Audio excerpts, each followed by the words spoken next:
So right now we're syncing up our mics since Ronnie and I and Jess are recording right now. We have this really, so for anyone who's watching, we have this really janky setup because we don't have mics. So we're using our phones and personal microphones to make recordings, and then we'll just splice it up all together. Yeah. There you go. Okay, so I think everyone's involved now. Why don't we all say hi? We'll start with you, Ronnie. Hi, I'm Ronnie Zelaya, accounting major. I'm Dan Bailey. I actually host this blog / podcast. Hi everyone, my name's Michael Urbina. I'm a feminist blogger at michaelurbina.com, and I'm also a senior here. Cool. Yeah. Hi. Hi, I'm Jessica Sin. I'm a biology major, but I like going to other things. Yeah, getting involved in other things. Yeah, getting involved in other things. So right now I'll probably put some sort of screen when I'm editing, but we're setting up the video feed right now. And there's going to be some awkward switches when we switch between games. Right now we're starting this game called Warframe. I don't know if any of you are familiar with this, but let's see. Yeah, all this is good. But Warframe is a free-to-play game, and arguably it's my favorite game on PlayStation 4 because I've gotten addicted to playing it. One of the things going along with the topic of the video itself is that this is one of the few games that I've played. Now, granted, it's not narrative-driven necessarily, where female characters actually have a strong prevalence. Oh, that's interesting. In choice. So, I don't know about how video games affected any of your childhoods, but whenever I played video games when I was younger, it was kind of perceived weird that if you chose a female protagonist as your character instead of a male protagonist. So often, if I did like fighting games like Soul Calibur, I always went with the guy. If I played as Mitsurugi, well, one, samurai swords are awesome, and two, because he was a guy. Where if you played as like Ivy, and we'll get to the portrayal of women in video games in a little bit, but if you played as Ivy, it wasn't. I mean, even though she was really strong, it just wasn't seen the same. It was weird because she's like a little too powerful sometimes when I was playing. Well, the balance of that game is probably for another discussion. I'm not a fighting game, but I mean, I don't know if did you experience similar things? Similar. The only game I would say the exception to that was Tomb Raider, but I think Yeah, and the portrayal thing comes into play. Very, very much so. Now, I would argue that I haven't personally played the newest Tomb Raider, but from what I've seen, a lot of it is the portrayal of Lara Croft in the newest Tomb Raider is less of this like busty eye candy for a predominantly male audience, and more of a strong character that you actually grow with as she goes through her trials. Now, I don't know. I know you've played video games, but did you grow up with video games or? I have not played video games since I've been in college, but I did grow up with a lot of the Medal of Honor games, a lot of the early Call of Duty, Halo, and then, I don't know, back in the day when Nintendo 64 was out, I was pretty much more of like a Super Mario type, not Super Mario, was it Mario Party type of person, so and I didn't really have that much experience with like first-person shooters or anything like that other than what I played in high school, so. And what about you, Jess? I think for me, it's mostly like Mario Kart or more like Wii games. But, yeah, I mean, I've seen you play. That adds to my video game experience. I need to make sure I'm still recording because otherwise I've just been blabbing to a blank mic. I don't know if it still records after the screen goes quiet. I'm still going. All right. Yeah, I'm still going. We're still good. Okay. I think, yeah. Okay. Yeah, so actually interesting, one of the games that we're a couple, you know this, people who are listening probably don't know this, but Jessica and I have been together for a while. One of the games that I actually find the most interesting that we've played is called Ib and Ob, and it's this kind of puzzle platformer game, and it's not gender specific, and I actually really like that because and there's not necessarily a narrative, it's just you getting from point A to point B and you're just collecting things along the way, but it doesn't force you to identify with the characters. It's kind of you just having fun. And I think that's one of the things I like most about it. Oh yeah, and then what's that other game we played, the puzzle one? Oh, the Might and Magic. It's like a puzzle strategy fighting game. But I feel like also in that one, like, gender is not really involved. Like, it's focused on strategy. I mean, it's like playing digital chess where you choose a character to like your hero, and they have a special ability. And now a lot of the heroes are female, and a lot of the heroes are male. Mhm. And same with the villains too. But the actual narrative drive of those characters. All right, I'm gonna get. Yeah, why don't you answer that? Let's see who it is. But the actual narrative drive behind those characters isn't as significant. Is it just the RCR? Alright, business. Yeah, that's fine. That's good. Does he have the key in there? I have key CB10. I'll edit this part out. Okay. What did you think of the sisters? Oh my gosh. Oh wait, the sisters or the Mama's boys? Or both? You know? I thought the sisters were crazy. Oh, they were. Yeah, I know. I was shocked. I was more like, oh, I'm just gonna sit back because I don't want to like offend anyone. I was also like almost kind of intimidated to like say anything. Yeah, no, definitely. Yeah, it was interesting. Well, at least I'm glad the conversation continued. Thank you for that. Okay, so let's go through Warframe. So right now, it's a cooperative game where you're meeting up with other people online, and completing missions. And these alerts things pops up. Now we're definitely doing this one because it looks like there's a blueprint, and I can get into more of the game mechanics later. But one of the things I wanted to show you is what I meant by character selection. Now you can actually pay for these characters, or you can actually get the blueprints, which is what I did. In fact, the only character I paid for was Volt, because it was darn near impossible to actually get him. So I haven't actually seen, what's the balance between male to female ratio, but Ash is male, Banshee's female, Ember's female, Excalibur's male, Frost is male, Mag is female, Necros I want to say is male, though I would think Death is kind of gender neutral. Sort of, yeah. I mean, that's a discussion for another time. But Nova's female, Nyx is male. Interesting. Nope, female. Can you do me a favor? Can you like switch between one male and one female character just to see the different portrayals? Like the portrayal. So, so this is Nyx. She's a female. Now, the thing is, you can also change their animation sets. So right now I have her on Agile, but you can put her as Noble. Let's see, and then let's look at her direct comparison is generally it's Excalibur, and this is like your stereotypical space ninja. Right. I mean, if you were to imagine a space ninja, this is what he'd look like. And now Valkyr is another female Warframe. Trinity as well. Now this is probably developer creative choice. A lot of these names are based off of like mythology and stuff. I didn't really look into Trinity, but in video games it's actually pretty common to have like a female healer, right? Because if it's a male healer, I think they're called clerics. I'm not huge on knowing the archetypes for all of them.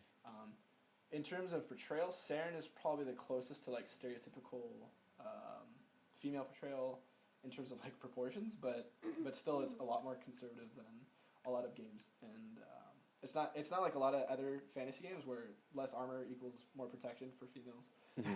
Okay. So this is something I really admire about the game, and that I didn't think about how when I was younger and choosing male protagonists until I started playing this. I was like, oh hey, I noticed that I actually don't care anymore, and that could be part of being on my own a little bit more in college and stuff, and kind of the influence that my friends have had on me between when I was younger and now, and how it's more encouraged to have female protagonists in games now than it used to be. So let's take on the mission. I hope it's still going on. Okay, let's see. So it'll give you like the level. So I want a higher level character right now. So I'll switch to Nyx because she is 22. I have to admit, one of the other reasons I did this video is because I want to do videos like this also like on my own, but talking to myself seemed really weird when I was doing live streams because everyone else who was playing the game could hear me. That's why I'm having us record separately. That's part of the reason I'm having us record separately. Oh, okay, so they can't hear us. Yeah, so I was actually doing a video, and I started talking about this, and I was all excited about the live stream, and this guy starts laughing. I'm like, uh-oh. He's like, oh, hey, bro, you doing a live stream? I'm like, oh, God. How embarrassing. But yeah, so this it's a little easier to get a conversation going. But I've been talking a lot. I mean, do any of you have any questions? Not maybe about the game or about my knowledge in video games or Michael's knowledge in feminism specifically. I'm just going to play out. I just want to see how this game is. Mhm. So more, yeah. So there's a few different mission types, right? This one is survival, which means that they're going to cut off our oxygen supply, and and we're basically going to have to resupply our own oxygen. For 5 minutes is the minimum requirement for extraction. I should have switched my weapon. Can't believe I kept this one.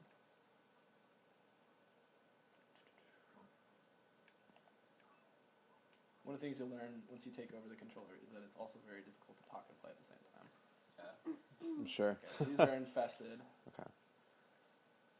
Now, prior to this update, now we're playing on PlayStation 4. Mhm. Prior to this update, infested were in all sorts of missions, but now they're only in survival or infestation/alert missions, which makes sense because they're actually pretty easy enemies if you have the right strategy. Like, they also changed how smart they were though. So like you could hop up on these things and be totally fine, but now the creatures hop up on there with you, so you're not safe anymore. What's the plot of this? Well, that's the thing, right? So it doesn't really have a narrative, right? I mean, you could argue that you're trying to, you almost make your own narrative. Some of the boss characters you face talk about how you're a mercenary and you're just doing things for the loot, which is true because it's akin to an MMO or a role-playing game in general, where you want loot because you can improve your character. So they're not wrong when they say you're a mercenary. But they don't really make a clear narrative for you to follow. So does like each character have a different strength? Yeah. So base stats for each Warframe, which is what the different characters are, Warframes, which is something else that I think is interesting because I didn't pay attention to it, they didn't really explain it all that much, but you're a Tenno, that's the race, that's the species or whatever. You're a Tenno. Now I'm actually not sure if Tenno have either sex or gender, because presumably I am the same Tenno in each of these Warframe suits, which means that the suits themselves are the only thing that carry gender identity, which is kind of wild when you think about it, and definitely something that you don't see in other games. Yeah, and that's what's interesting is even though they're alien life forms, the game developers decided to give them a very human-like portrayal in terms of their body types. Mm-hmm. Like, just like you said, if you're the same person and all that changes is the armor, like just to see the differences between the male and the female in themselves is really interesting. Oh, yeah.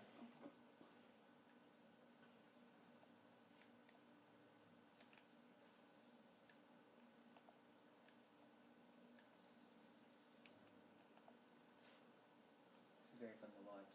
No, you get to play. Don't worry, you get to play. So I just tossed. It's called a glaive. It's like a throwing disc with blades.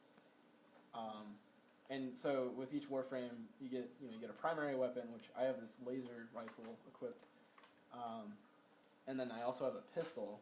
I have this awesome heavy caliber pistol, and then you get a melee weapon. And melee weapon, I thought you just had a ninja sword, but you can get a whip, boxing gloves, like you can get anything. It's pretty awesome. And then you can get these sentinels, these things. I don't know if you see that thing hovering behind my back right there. Yeah. And it's funny because I think the sentinel wasn't something I was going to use because it's like a crutch, but honestly, the sentinel doesn't do all that much for me, except it helps get more loot or maybe inhibits an enemy or something. But Jess, I want to go back to your question about like the different strengths and stuff, because each Warframe has a different set of abilities. In the top right, you'll see Nyx's abilities. Now she has her main abilities are mind control. So she can either directly control one enemy and have them fight for our faction, or she can confuse everybody. I'll do that one right now. Oh, wrong one. Just kidding. So this one's actually one of her best, in my opinion, her best move, where she absorbs tons of damage and then releases an energy wave like that. And most of the time it does a significant damage.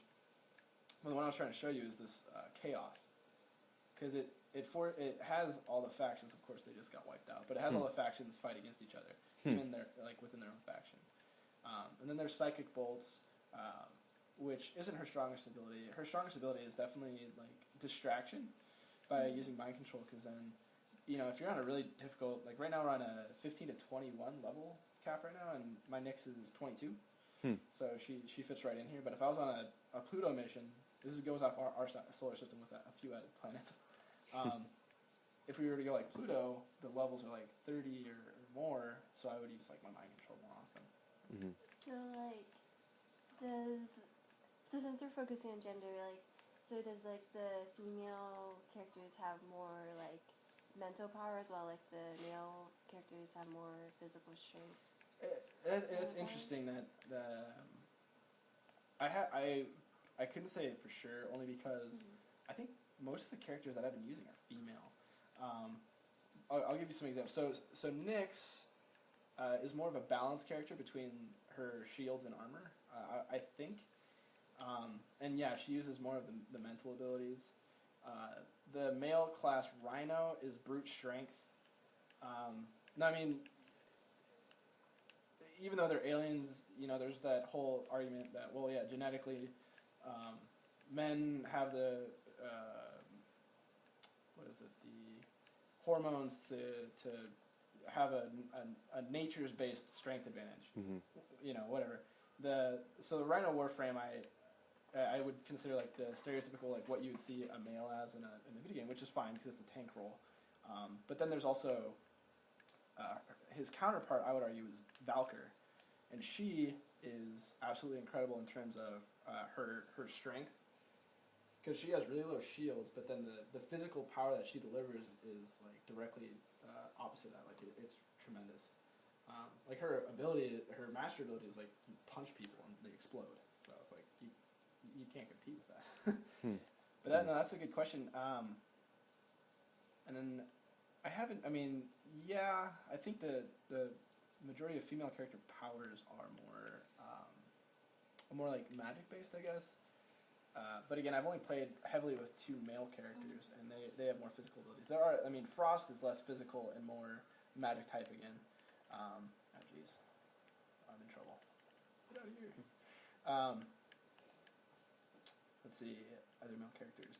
Oberon is a new addition, and he's doesn't have strong physical abilities, but he's like the male counterpart of Trinity. He heals, and he also does like magic damage, like the equivalent of magic damage. There's a new character that'll be added. That's already added on the PC version, I think, and she's called. I wish I could remember her name. It's a really cool. I can't remember her name. I can look it up when someone else takes the controller, but she is like air element based, which is very cool, and she's representative of a goddess in I think in Greek culture. But yeah, that's a good question. The subtle differences even between gender roles in What is that thing culture. floating? Oh, we've already gone over that. Oh, sorry. So this gentleman or lady who's joined this chat says hello. In the chat, I actually said we don't have audio right now, so you can go to my blog to get the audio. But if this person asks any questions, then we'll address it. That's one of the things I love about Twitch. You can have conversations with your listeners if you're not worried about other people thinking you're crazy for talking to yourself. Yeah. Interesting. All right, who wants to take the reins? Who wants to take on the next mission? I'm scared. To be honest, it looks a little quick. Well, we can start with a beginning mission, like a defense mission, which is a little bit. It's wave based. So how many games are we going through?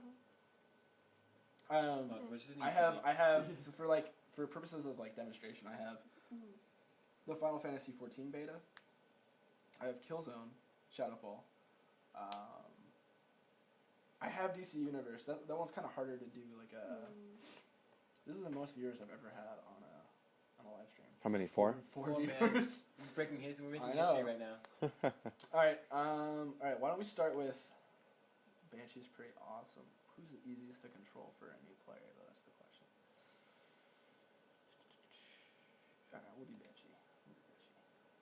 We'll keep the laser rifle as well. And then we'll do a defense mission, an early defense mission. So someone can take this. I'll give it a shot. All right. So the controls. Let's do it. R1 is melee. You hold it to do a charged melee. Shooting are this is aiming. This is zooming in. This is shooting. Mhm. Square is reload. Okay. Circle is interaction, and it'll tell you those things. Triangle is to switch between your weapons. Okay. X is to jump. And I was doing some crazy parkour stuff. You're not gonna have to worry about that as much in the defense missions. Okay. And this is looking around. This Right. is moving. So Okay. we'll put you on. Let's do it. I need circus. I'm being selfish, so we're gonna farm some circuits on Venus. We'll do it on kill cam. Okay. Let's give it a shot. I feel like I should play a different game because That's there's too many controls. Like I never remember all of that. That's fine. Dan, in your personal opinion, where do you see gender in video games right now as a trend? Because this one doesn't look too. I mean, in terms of like gender neutral, it's for video games currently. It's actually not too bad. It's like there's Yeah, no I huge get it. distinction. Yeah. But do you see this as a growing trend in video games, or just this is just an outlier? That's a really good question. So one of the things I wanted to show you with the other games we play, so Battlefield's another one that I have. In terms of AAA games, I think we'll start seeing female protagonists more frequently. I when I was actually before you came over here, I was getting ready and I looked for a comprehensive list of games that had female protagonists. And when I was looking for that, I found several articles that actually popped up and said we're still a long ways from seeing a gay lead in a video game. That's interesting. Right. Very interesting, right? So here's the interesting thing. I'm gonna have a spoiler warning a little bit for one thing, but there have been gay video game characters. Like arguably, people like will be like, "Oh yeah, he was gay because of this, or she was lesbian because this." And Michael, you can correct me on terminology whenever Yeah. you want. No, definitely I will. I'm not an expert, but No, it's okay. But I'm definitely like the point of this is for all of us to learn, right? So, Of course, definitely. So Mass Effect is one example. Are all of you familiar with Mass Effect? Yes. So this actually this game itself might actually feel kind of akin to Mass Effect. But Mass Effect, you could form relationships with the characters. What does that mean? Enemies are coming? Yeah, exactly. No. So you want to protect. You see, like in the minimap on the top left. Oh god. You want to go back to the exclamation mark, and defend it. I mean, you can attack them too. Oh wait. Okay. Defend that. Yeah, it's up there on the platform. But yeah, in Mass Effect you could form relationships, and what's funny is the interspecies thing did not make people feel uncomfortable. It's the fact that your character Shepard, male or female, you get to choose the gender of the sex of your character, male or female. You could be in gay relationships, homosexual relationships, but that made people feel really uncomfortable in the gaming sphere, which I thought was a little interesting. But at the same time, it makes a lot of sense because a lot of people argue that the gaming industry is maturing, but that mindset still hasn't matured yet.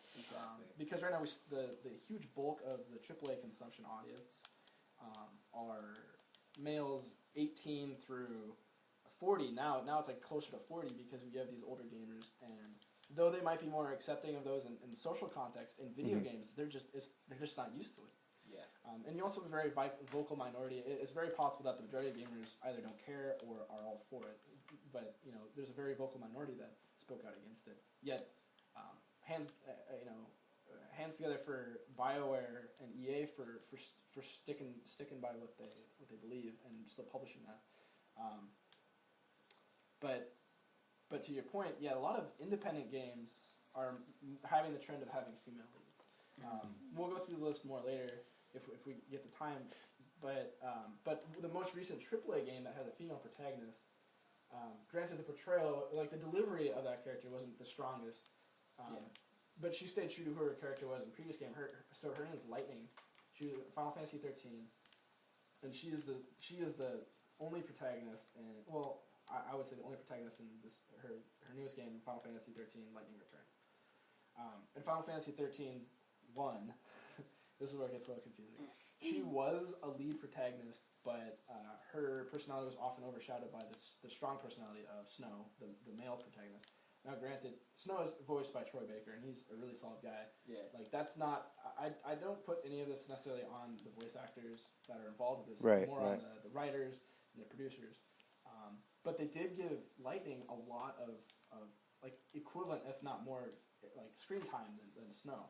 And because basically they're like, yes, Lightning is really who we want the gamers to identify with. It's just up to, who do you decide to play as is going to affect that. Exactly. And some of these smaller indie games, I can't remember the name of one of them, but Gone Home, I think the protagonist is female. Outlast is a horror game, and you play a female. Now that's a little different. I think that's actually more sticking to traditional gender roles in terms of this chick is stuck in a scary ass abandoned shack, and she has to find a way to survive longer than whoever else is there. I think that's closer to how we normally portray women in media. But still, in a video game, again, it's still uncharted territory for. Yeah. And part of it is these bigger publishers can't take the same financial risks that independent developers can make. Right. At the end of the day, video game it's still a business, which holds it back tremendously in some aspects of creative freedom. Whereas these indie developers, they can do whatever they want. And you need to respect. You need to respond to that age demographic they're fighting, which is 18 to 40. Yeah. And Now I think that what I think is that the 18 to I would argue that the 18 to like late 20s crowd of that demographic. They're probably more comfortable with that change in gaming than the older. Not saying that it's not the social thing, it's just the experience of video games themselves. Exactly. And earlier we talked about Lara Croft, and now a lot of people got upset at Lara Croft's E3 reveal because in the demo they showed, she was fighting for her life. She's surviving on this island. This is how she's shaped into the badass Lara Croft. Okay, so it's a prequel, basically. It's like an origin series, origin story. Now, a lot of people were upset at the fact that, understandably so, they were upset at a particular scene where it looked like she was being sexually assaulted. Now, part of creating an immersive experience is this is just how I would express it. Is part of having an immersive experience is providing realistic scenarios of what would happen, right? Yeah. Yeah. If you are the only female on an island with pirates that are already bad people, you can't not address that. Exactly. Now she kills the guy before anything happens, but a lot of people are like, oh, well, it kind of looked like this, and other people are like, no, they wouldn't do that. But the truth is, I think they intentionally meant to be like, look, we're addressing this kind of shyly, but we're addressing it because, like, we know that this is a part of. It happens in our society. It happens, and we can't just ignore it, right? And if you want to stop me at any point, let me know. I was going to move on to. We were talking about homosexual leads in video games. Yeah. Right. Now, this is interesting because, so spoiler alert. If you have not played Last of Us, I know none of you have. No. But that's okay. I don't think you intend to. But the DLC, I haven't played it myself. But it's a point of discussion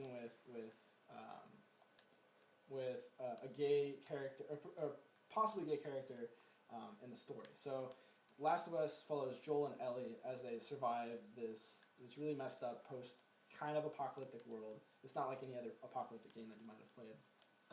But then in the DLC, it's called Left Behind. It's sort of a look into Ellie's story prior to meeting with Joel, and she has this really close friend. Her name is Riley, I believe. And there's a scene in the DLC. Again, I watched the spoiler cast because I don't plan on purchasing it. Where they kiss, right? And a lot of people were like, it wasn't outrage so much as they were asked the question: is she gay, or is she just caught up in the moment? And it's funny, and I really applaud the voice actor for this. I can't believe I can't remember her name.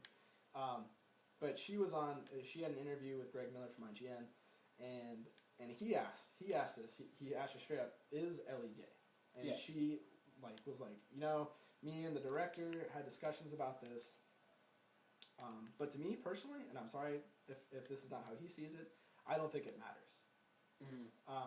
Let that sit for a second, because I thought what she said next was even more impressive. Was she says that, to me, what's more important is that as a society we move to the point where someone coming out isn't this big thing, whether to be critiqued or celebrated. It's just something that happens. Like, it's not something that requires unusual attention, in other words, is how she was trying to put it. What do you think about that? Well, I mean, I think it's interesting that, how do I say this? That at least she opened it up for discussion through this game, because like movies and video games, I'm guessing too, this applies to, we all kind of look for ourselves in games, you know, and if we see things represented in video games and practically all the media that we watch, I think it's going to become much easier for us to accept it in real life. So the fact that more characters are seemingly looking like they're LGBT within the video game industry, I think that that's definitely a sign that we're progressing in society. But at the same time, I also have to critique it as well. Yeah. The portrayals of the different characters, how is it that they're being portrayed? Like, what is it that they're emphasizing? What types of homosexual relationships are they portraying? Because at the same time, we can be reproducing those same notions by representing them in video games. So at the same time, it's a good thing, but I also see it as, I'm also a little critical and skeptical at the same time. Yeah. So I'm a little concerned right now because I just opened my phone and I'm not sure the last 10 minutes of our discussion is recording. Oh no. Your two might be working, which would be great because then you can catch our background noise. Oh yeah, mine's still Yours working. is still going. Okay, Michael, you're fine, thank goodness, because hopefully my voice carried over to yours. Mine stopped. Yeah. Okay. No, that's a very good point. yeah, for anybody listening to this, I would definitely, and to you, Dan, as well, since you're pretty well traversed in this industry, I would totally look into Anita Sarkeesian's work. She does a lot of, she runs her own blog called Feminist Frequency. She has a YouTube channel, and she does a lot of work around the representation of women in the video gaming industry. So I would definitely recommend checking out her work. Yeah. And one of the things that she does highlight in her videos is that there is a better portrayal of women in video games within the indie industry, as you were saying earlier. So I would highly recommend checking out her work, and to anybody else listening as well. Sorry, I'm still shoving my face with food. One of the other games that I've really enjoyed is Journey. It's a PlayStation 3 title. It's indie. I highly recommend anyone check it out. That's also another gender-neutral game. Because there's Is that the one that ran in the cloaks? Yeah, it's the one where I forced you to sit down and play it because of how amazing I thought it was. Yeah. But yeah, no, that's another game where your sand creatures and gender identity isn't important in that game. Or in terms of the role of the character themselves, it wasn't important to be like, okay, this character is male or female. It was more the experience of this vast world that you're not really sure what happened, and you're trying to figure out in the 2.5 hours that you're going through this game. It's a very focused experience, and at the end of it, you don't even think about it anymore. You're more focused on the narrative experience of the world around you. Now, those kind of focused experiences could be what help push the industry forward, so it can be more progressive in that nature. But no, I do think that eventually it's going to be harder for AAA developers to not make high quality efforts in establishing lead roles that are female, gay, transgender, anything like that. That I think needs to happen in the industry, because the reality is, a lot of people are, oh, why does Ivy's boobs hang out in Soul Calibur? And someone will say, well, because the majority of the gaming market is male. Exactly. Yeah, okay, that's fine. You can say that, but that's not to say that the majority of the market is heterosexual, right, or cisgender. It's not to say that there isn't a large body of female gamers that aren't. I wouldn't say offended, because there are a lot of female gamers that kind of just accept this, but that would like to see a more realistic, respectable, progressive portrayal of women.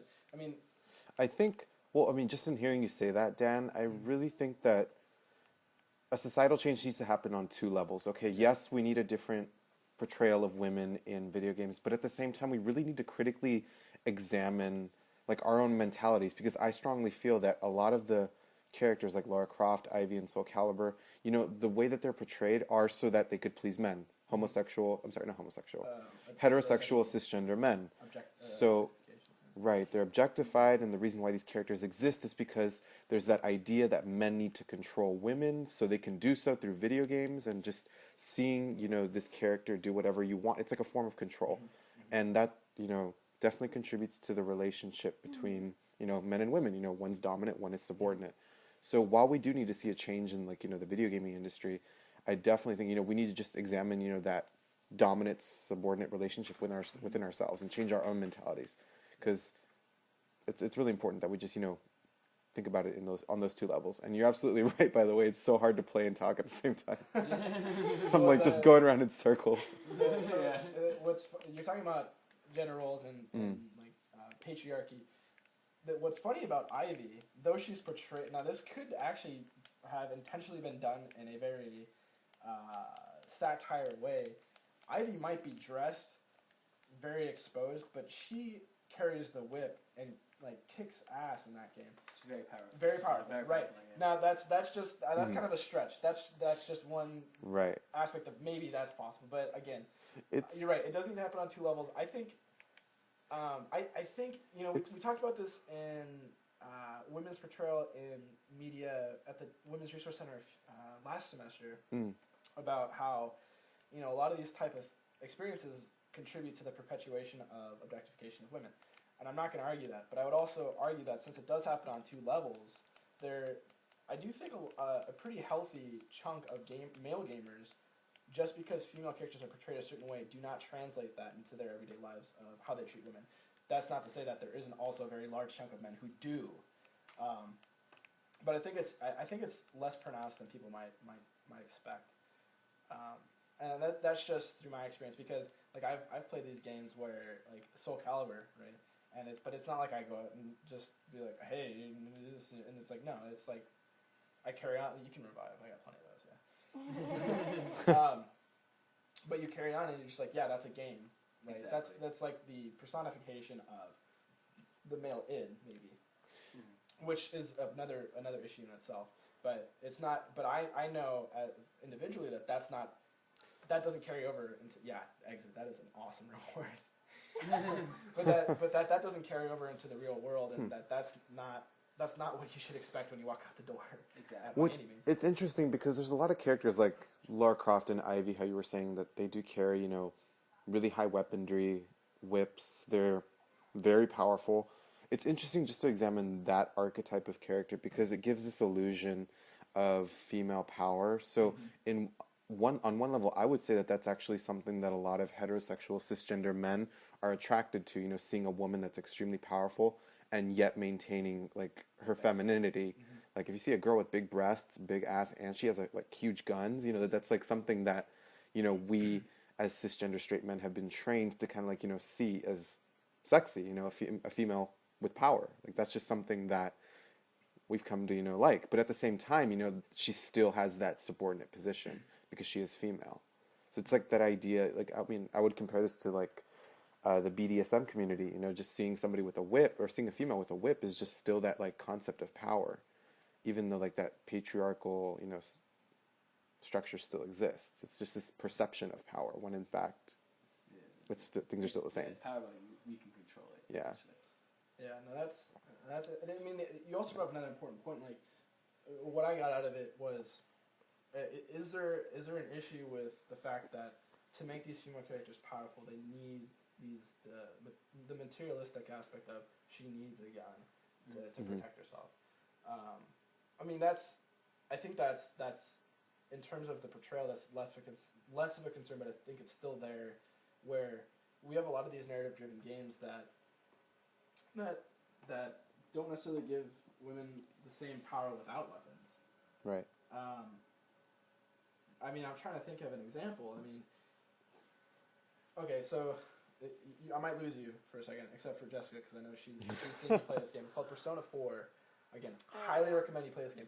This game, we're talking about male, female, gay, queer, things like that. This game kind of wraps that up into a tight package, and I think delivers it the most effectively that any modern game has done, in a very subvert way, where one of the characters doesn't know how to identify sexually, but you experience that struggle, and it's up to you at the end to decide, okay, he's gay or he's not, right? He uses his masculinity to sort of ward off this idea that he actually is sensitive, and this goes into male gender roles as well. So that tackles both issues. And then you have a female idol who's only been admired for her body in commercials, and then she moves away to the small town where all these other characters are, and she fights desperately to get people to respect her for her as an individual rather than this ad on TV. And that I think that's absolutely fascinating. But in that game, right, sure, there's a battle system. But that's not the focus of the game. The game is actually focused on developing a relationship and working together to solve this problem that presents itself early in the game. And what you see is strong female characters that don't need weapons to sort of stand apart, and they still carry the same sort of authority, if you will, as the male characters.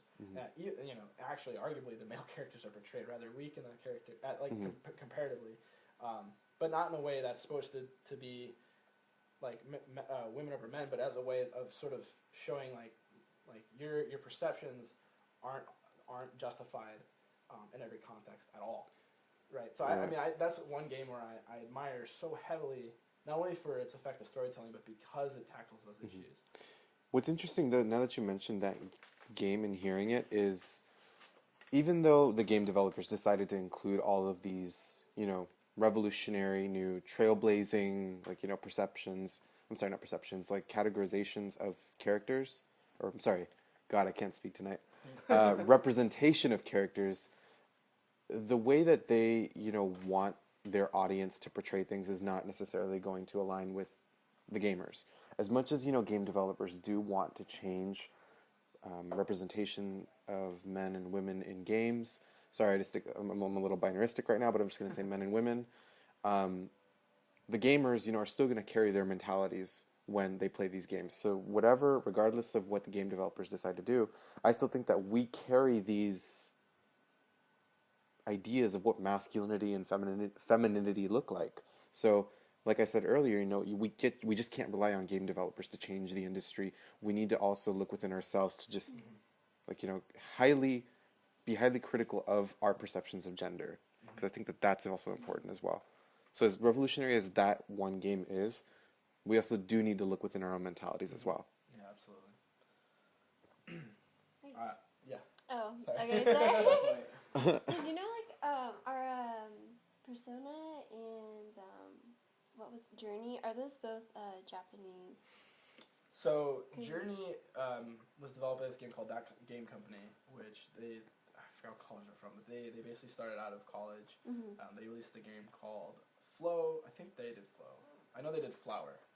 But they're pretty prominent in terms of an indie developer that has made it big.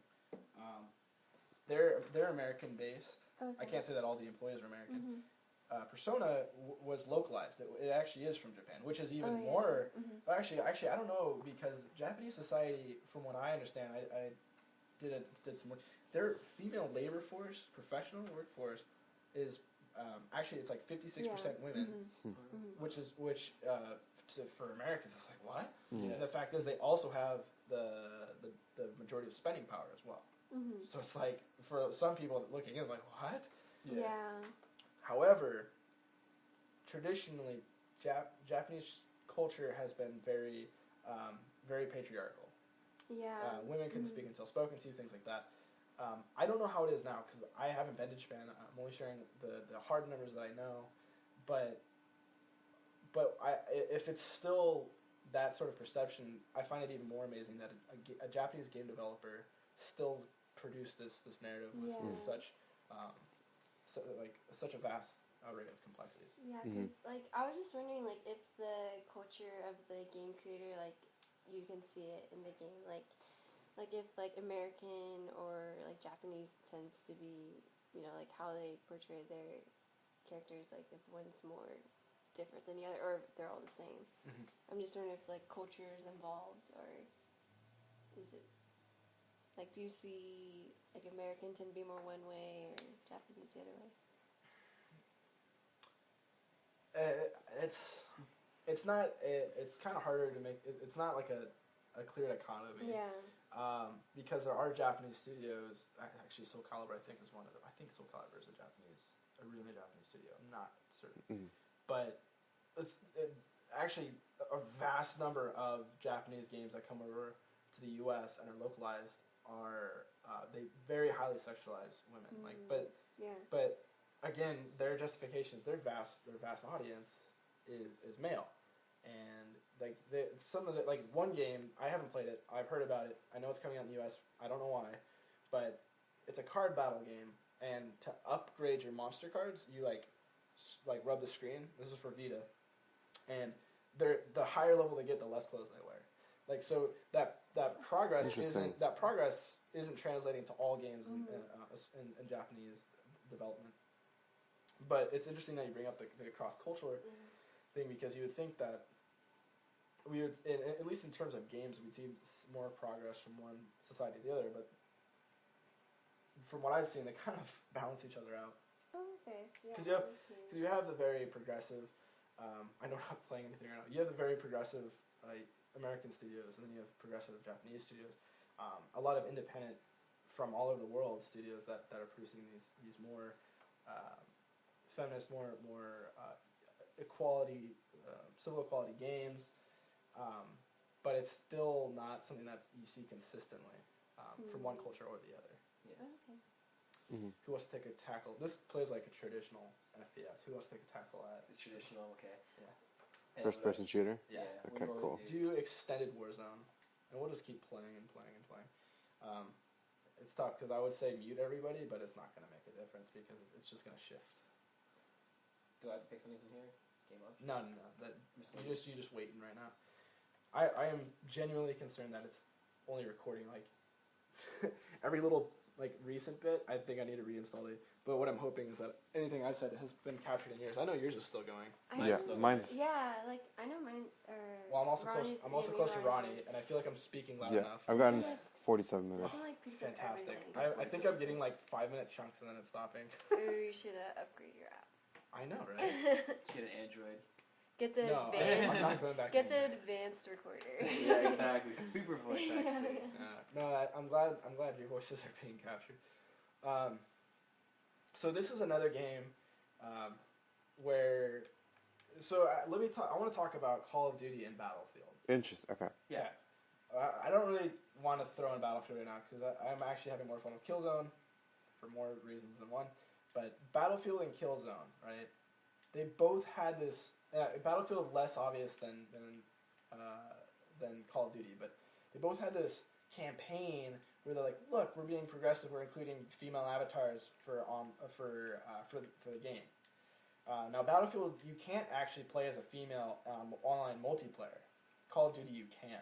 But this was like a big, like Call of Duty, Activision made a big deal that you can play as a female. I remember that, yeah, the huge story at the time. Yeah, right. And it's like, I've never. And then the whole thing about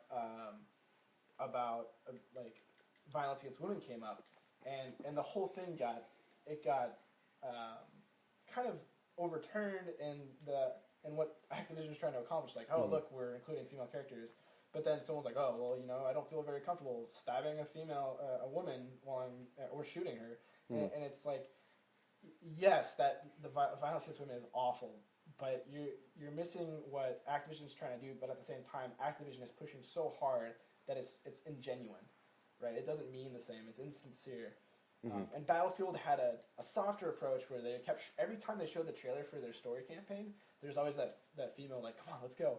And she was a main. I never played the campaign. It wasn't very good from what I read, so I wasn't going to bother. But she played, I think, a semi-pivotal role in terms of the team development of the main squadron in Battlefield. But you can't play as women avatars in online multiplayer for Battlefield. Now, Killzone, no female avatars. However, this is interesting. you can download a female voice pack, which leads me to believe that, I mean, if you see the Hellgast, which is what you're playing right now as Ronnie, they're covered up in all this armor, so it's harder to tell what their gender is. I just killed myself apparently. Oh no! Yeah, you can't get too close to the enemy base camp because then their turrets will shoot you. Oh, okay. It's to prevent spawn camping, which is actually Yeah, pretty. actually, it's actually pretty crazy. Yeah, But so the ISS, I think that's the ISS. That's what they're called. The who you're fighting right now in the campaign are the good guys, right? You can very obviously tell that's a male. Yeah. Who you're playing as now, some of the bigger Hellgast characters are so covered up in armor you can't really tell. So on the DLC, they actually have a voice pack that you can download that's female. But they don't say female voice pack. They say like the character's name, who played some prominent role in the story. I haven't gotten all the way through the Killzone story, but I'm much more willing to play that than Battlefield. I think that's interesting. They didn't market it. They didn't make a big deal out of it. They just released it. And then you have this game called Titanfall, right? Titanfall is one of the biggest releases this spring, if not the biggest. And a lot of footage came out for the beta, like the demo for the multiplayer. And Shoot it. and a lot of it had female avatars running around and shooting people. But Respawn Entertainment never made any sort of announcement that you could play as a female. It just was there. And I actually admire that more, that they weren't pushing it to as a marketing ploy and more as like, well, we did it. It's not like we have to make a big deal out of it. This is just how the game is. And it actually has strong narrative female characters too, which isn't something, again, they don't advertise it.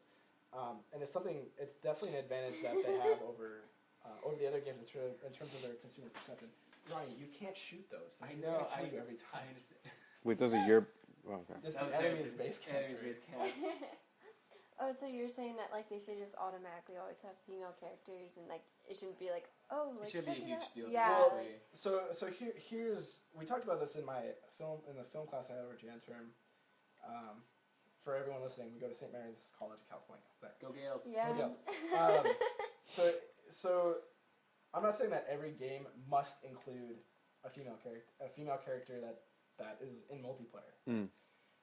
I'm saying that if it makes sense, yes. So obviously then there's the issue of, well, okay, you're saying that women can't fight? No, I'm not saying that women can't fight. What I'm saying is the analogy that we looked at with some of the films we watched in our class is, if you have a movie that is about a black urban culture, you're not going to throw in white people randomly just to balance out the diversity of the demographics. Right.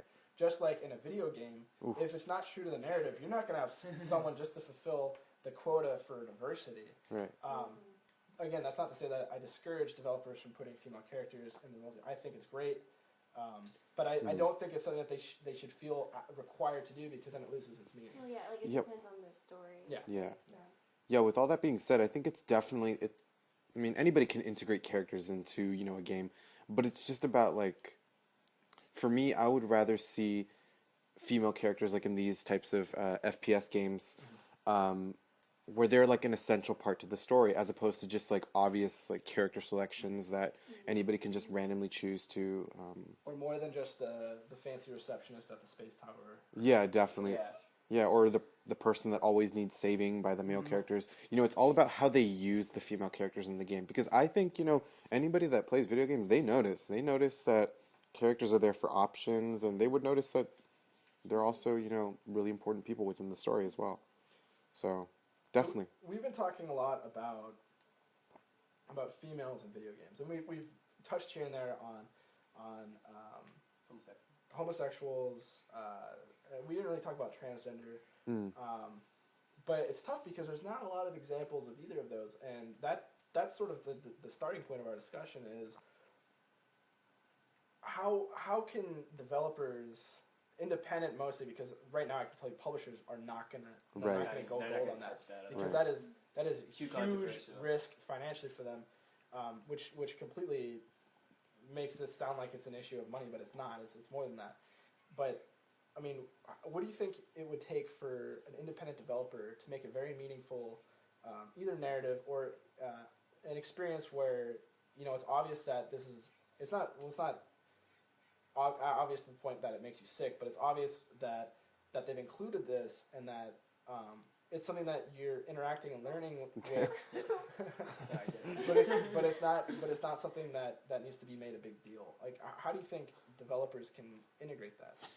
Well, okay, the first thing that I would say to that is the independent game developers, they need to carefully choose what genre of games they decide to include, let's say transgender folk. Because if you take a first-person shooter game and include transgender folk, it's going to be very difficult for members of that community to, see themselves within video games getting killed. I think it's all about the genre of games, because like with women as well, It's all about how they're being used in a story. And I think with FPSs, like, it wouldn't be, I don't want to say appropriate, but it wouldn't be received as well. So you could take that with any sort of people within the LGBT community. There's a lot of prejudice in the community. I'm sorry, not prejudice in the community. There's a lot of prejudice in the United States around that community. So I think that, like I was saying earlier about women, we really need to critically examine, how we think about it in real life before we, focus on video games. Because even though we change the games, we're still going to carry those mindsets. Right. So I think that it's important to, like I said, just focus on our mindsets before we... I mean, yeah, that's what... That being said, no, that is a very good points. That being said, in terms of, the media does shape a lot of our perceptions, and vice versa. A lot of our perceptions shape media. Do you personally, I think if a developer... Oh, wow, good job, Ronnie. So good. So good. If a developer felt like they could effectively create a strong narrative with a transgender or gay character, or any group that's not properly portrayed in video games, that if they could do that effectively through narrative, I think that they should feel encouraged to pursue a story that they think that would be very meaningful and something that anybody with any identification could identify with. Yeah. Because those experiences, a lot of, like for me, I was antisocial as all hell in middle school, so video games were kind of how I familiarized myself with the social aspects. I got to talk to people. But now it's more than that. The people that stay in and play video games take the narrative experience out with them too. So, we're talking about how the culture has to shape our perceptions as well as how that's integrated into video games. But then it also can go the other way, where for these individuals who learn socially through books, movies, or video games, it provides a very valuable medium for them to be exposed as kind of a stronger word than I want to use, but exposed to these realities and learn how they might come to accept it themselves if they didn't grow up around the environment which was normally accepting of these groups. I think that could be very powerful. Yeah, definitely. I totally agree with you. As a media critic, I don't just want to look at the video games themselves and analyze them. I also want to see their implications, like you were saying, on people, because the relationship between the way people put out media and our consumption of it, that you just can't pick one, decide to change it, and have it change the entire community. It's definitely it's like what came first, the chicken before the egg type of thing. Yeah. So I think it requires both a change in our mindsets and a revolution within the gaming industry in order to be progressive. And definitely, I think if there were positive representations of the LGBT community, and honest too. Right, and honest as well. If we see that, I think it's definitely going to pave the way for members of this community specifically, which is typically cisgender men. It's definitely going to pave the way for a better understanding of the LGBT community. But at the same time, they also need to be receptive of that. Yeah. Because you can throw anything in front of cisgender men and, they can just do whatever they want with it. It's all about being open. It might not even take any traction or Right. have any effect, right? Right. And it's about effective delivery. Right. I agree. So let's talk about this community of gamers as we're winding down. Again, I can tell you right now that I have probably experienced every stereotype of a video gamer. I'm not an expert compared to a lot of people, but in my years and years of playing video games, socially, I can tell you that I've experienced a lot of these stereotypes, and and discrimination and bias. And the first thing I'll say is that this just changed a little bit, but when I played video games, and I was guilty of this too, and you heard on the other end of the mic a female, a woman, Yes. the first thing you pictured was someone who was super attractive, and so everybody would egg on the girl playing the game, right? Right. Now, I mean, my perspective has changed drastically. That's way different. But now it's shifted, not progressively. It's worse, where either men see the girl gamer as an object, or as oh, you probably look like a dude because you're playing video games. Like that, the community itself, though it has progressed a lot, that still exists very prominently. And like I've played with girls on not Killzone but with Warframe, and like, you know, they're, in terms of capability, there's like no, you can't say that men are better than girls at video games. Like Never. Yeah. there's different things like chemically and everything that, you know, you can argue down to the atom, but when it comes down to it, a girl will easily kick your ass in a video game. Yeah.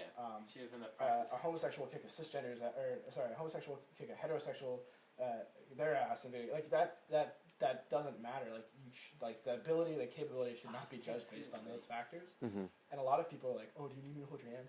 I've had plenty of experiences where I've had my ass saved by a girl gamer. And I've actually, one of my, like, this kind of sounds like that argument, like, I'm not racist, I have a black friend. I actually have a friend that I play with on PlayStation who has been very open about identifying as gay. And, like, the first time I thought he was completely trolling because he kept saying it and things, but then when I actually talked to him when it was just him and I in the room, he's like, no, I am. But I own it because, you know, not a lot of gamers will do that. Mm-hmm. They might, his words, not mine, they might dick around and pretend like they are just to you know, to troll, but that's not what I'm about. I'm about owning it in this space where it's a lot of times it's discouraged. And I thought that was really cool, but it's like that same thing where, you know, it's the capability is not translated across any of these barriers. Like, enjoyment of video games is not translated across any of these barriers, but the enjoyment of the experience is affected by the portrayal of these different groups and how they identify, because it can be very detrimental. I mean, again, I haven't had this experience, but I would think that it could be very detrimental for someone to always be forced to identify with a white male heterosexual cisgender character. Like that is just drilled so frequently in video games that you would think. I mean, maybe it doesn't have as big an impact as I think, but I think it does impact the minority of gamers who do identify differently, and I think it does negatively impact them to some extent. And I think that by, like, Warframe, like I identify with the characters because they're kicking ass, not because they're male female. And there's obviously there's no skin color, so it's not like you can argue that either. And I think that yes, there's going to be those characters where the character's demographic, their ethnicity, is going to have some important part in the narrative, but then there's plenty of space for more games to take on this role of non-specificity and still effectively tell a good story and still create a very high quality experience. Right, definitely. Yeah, Ronnie, after this match, we're going to call it.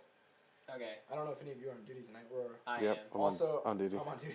We're all also RAs, except for Jessica. She's been a good sport. Jess, any other thoughts? I mean, I've been spouting a lot. I know that. I know. Well, okay, definitely. Sorry, I totally cut you off. No, I don't know. No, definitely. Now that I'm thinking about it, I mean, it's great that we have this podcast. You know, it's all of us, you know, talking about it. But in the work that I do, you know, I'm always heavily critical of my male privilege when it comes to doing these types of things. So I think that as important as our perceptions are, you know, it would definitely be beneficial to see how it is that minorities and like, you know, just other people who are not, you know, the dominant, you know, experience these games, because we have our own perspectives. But it would be really interesting to see what it is like, you know, hearing other female gamers, like what they would have to say about these games. I mean, definitely. When I put out that notice on the RA board, I was like, you know, I hope I can get that perspective. Right. And now, Jess, you are the only female in the room. Okay. So I mean, you've been pretty quiet. Granted, like you said, it's not like you have an excess exposure to video games. But I mean, how does this affect you? Like, are these things? Do you notice them when you do sit down with video games? I mean, to be honest with like these shooting games, I don't really think about that. I think it's also like I don't have a great interest in it. But I remember like, okay, Grand Theft Auto 5 though is like. Interesting. No, That's fun game, but I could say Take it that around I it, can exactly. easily be offended because, but that's like a prime example of like okay, that's not right. But no, I will Yeah. very briefly defend Grand Theft Auto 5. it's the culture they're trying to portray, Exactly, right? right. The Grand Theft Auto historically has been a satire on the American culture, and it's not even made by an American developer, which is hilarious to me. But no, that's a very important like even people who are remotely familiar with Grand Theft Auto, which a lot of people are, press circle to crouch. Yeah, will agree that the portrayal of women and minorities in that game is very negative, right? Women are obviously objectified, and a lot of the minority the characters, the non-white characters are very often just stereocast.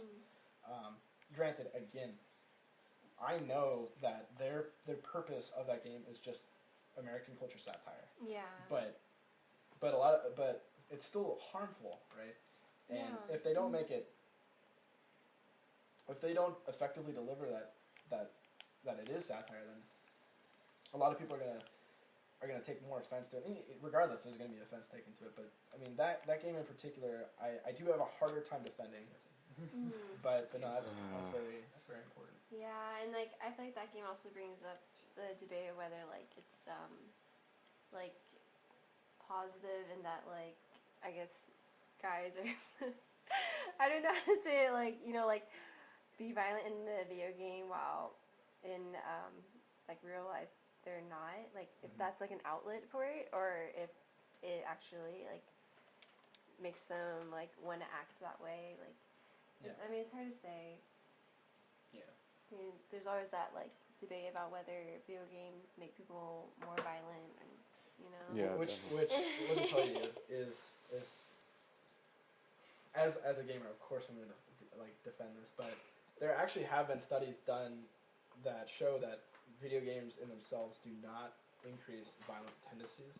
However, what I keep saying, anytime anything awful happens, like tragic, like the Virginia Tech shooting, like or Columbine, like I get so angry when I hear those stories, but generally I'm more overcome with grief than I am with anger. But I'm angry that it happens. I don't know why it happens. We always try to attach meaning to things. Like that's just human nature. But when this happens, every time this happens, they always bring it back to they were playing Counter-Strike. They were practicing shooting in Call of Duty. Okay, they were mentally unstable people that obviously I need to cool down because otherwise I'm going to get all otherwise I'm going to be arguing emotionally. But if you look at these individuals case by case, almost every time I'm pretty sure they were mentally unstable to begin with. So of course playing these games would affect them much differently than a normally healthy-minded is going to sound a little bit weird, but healthy-minded gamers, it doesn't affect people the same way, and I think that's overlooked often. That it's not the game itself; it's the environment that it might be the environment that they're in, and it's also the condition that they're in that also contribute. It's not just, you can't just say, I'm playing Killzone. I feel like going out and being a criminal. Like no, that's to me that's not a very good explanation for why these things happen. Definitely. But we're winding down. On duty in 10 minutes. Exactly. But I do want to say, we talk about this new idea that we're gonna try and move into a more gender neutral society. In 20 years, we wouldn't even have this conversation. I hope not. No, absolutely. Yeah, exactly. So like, it's just exciting that we we see this new change in the video game industry. Some would say it's a little too late. Like they should have done this way earlier. But it's nice to see it because I remember playing Final Fantasy. The women were generally the healers Yeah. in these games, and then the males were always like, the strong magical characters and the strong sword wielding characters. But now, like the more recent games, you can see that they're starting to come closer and closer. Yeah. In terms of ability. So, I have to stop us. Okay. But I encourage all of you to join back in so we can keep talking about these types of things. I hope to do more of these Let's Plays. Sure. It doesn't always have to be about something so serious. This is a serious topic, yeah. It's kind of scary. But you asked me to do this. I know. It's good. We need this. We need these conversations. For me, this presents an opportunity for us to have. One of the things I love about St. Mary's is that it's a liberal art school, and that encourages discussion. Now, granted, that only goes so far. The fact, what I am reassured by is students. It's gonna sound really self-centered. Students like us, who are encouraged to have these discussions outside of the classroom, and not just about religion and acceptance, but just much broader and more focused on the issues that are still existing. I mean, I'm gonna ramble on a little bit. Michael, you and I had the same leadership class, and we were talking about the inclusivity of St. Mary's itself, and about other private colleges, and we're not all the way there. We pride ourselves on being inclusive, but the truth is, just the institutionalized, cisgender, heterosexual, white-dominated, male-dominated culture that we have on campus still prevents a lot of people from feeling comfortable. Like a ton of more people than I probably realize, and more people than our faculty realize, obviously. Yeah. But yeah, I mean, so I'm hoping that we can continue having these discussions, and I'm hoping people actually listen to them. No, definitely. I think, sorry, just to piggyback onto what you were saying, I think it's really important to have these dialogues in non-traditional, classroom type settings, because what's your major again, Dan? Business. Yeah, business, exactly. These are the types of conversations that I would normally have in women's and gender studies, sociology, anthropology, the liberal arts majors that criticize society from a social point of view. And I think here at St. Mary's, and I'm sure this would also apply to a lot of different universities and communities, is that these types of conversations aren't happening. So, taking you for example, if we had more presentations and dialogues around issues pertinent to your major from a feminist lens or from a sociological lens, I think that would essentially help a lot, especially in business. Okay, so I'm glad none of my residents are going to listen to this. I can guarantee it. So this little get together we had before spring semester started. Okay, Maggie, our other RA friend, and Andrew, our other RA friend. So first of all, we had been drinking. And I got in a drunken debate with these two about corporate social responsibility. Of course. Oh my god. So eventually, I remember this. eventually, the agreement that Maggie and I came to was actually true. That a lot of times this institutionalization can be traced to practices by individuals that flush throughout the company. And we can talk about this another time. That's fine. But what I thought was interesting is that even within my major, I have a completely different view of this than a lot of my classmates said. Right. A lot of my classmates like, no, dude, that's just the way it's going to be. And then some like, no, that's really great that you actually, because a lot of people are like, oh, business ethics, do we really have to? But I truly believe that. I'm dreading that class. I truly believe that all of our majors do make a difference socially once we leave out and bring our experiences with us. And business drives the United States. Buying and selling, that is the culture. The consumption is the culture in the United States. So I think that corporate social responsibility, at least in the context of the United States and globally, is very, very important in terms of driving cultural change as well. And we can have that discussion later. But I thought it was interesting that you're talking about our majors and things like that.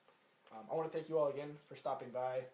Thank you. Sure, thank you. You want to give a pitch to your website again, Michael? Oh yeah, definitely. MichaelUrbino.com. I write on race, masculinity, men and feminism, nothing that we have pretty much discussed here. Well, except gender a little bit and masculinity. But yeah, feel free to check out my website. I'm also on Twitter, Michael_Urbino. Thank you. And, well, if you're on my blog, then you know where it is. So, and 48 people have viewed it, so that's also kind of strange. If you like my commentary, Arzalai21. Twitter. Thank you for joining us. Whoever does decide to listen in, and if you stayed to the end of the video / audio, good job. Yeah, congratulations. It's very broken, but it's really fun. All right, we're hoping to do this again. Definitely. Peace out.